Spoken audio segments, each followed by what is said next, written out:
সকল ভক্তের সেই চরণে আমার প্রণাম। আমি বিজন মণ্ডল আজ তোমাদের ঘরে শোনাতে চাই দামোদর লীলা পর্ব 4।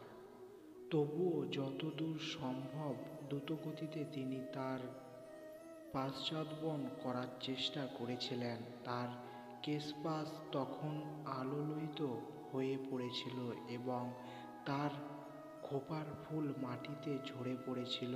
ক্লান্ত হওয়ার সত্ত্বেও অবশেষে তিনি তার দুষ্টু শিশু সন্তানটিকে ধরলেন।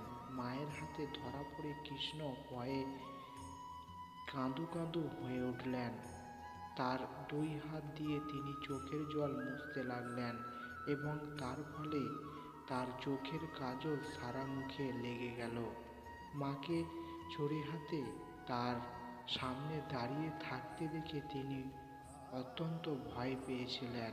মা যশোদা তখন ভাবলেন যে শিশুটি অনর্থক ভয় পাচ্ছে।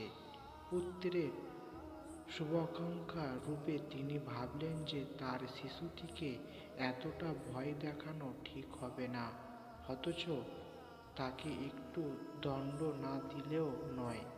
তাই তিনি হাতের ছুরিটা ফেলে একটা দড়ি দিয়ে তাকে বেঁধে রাখিতে মনস্থ করলেন। হরে কৃষ্ণ।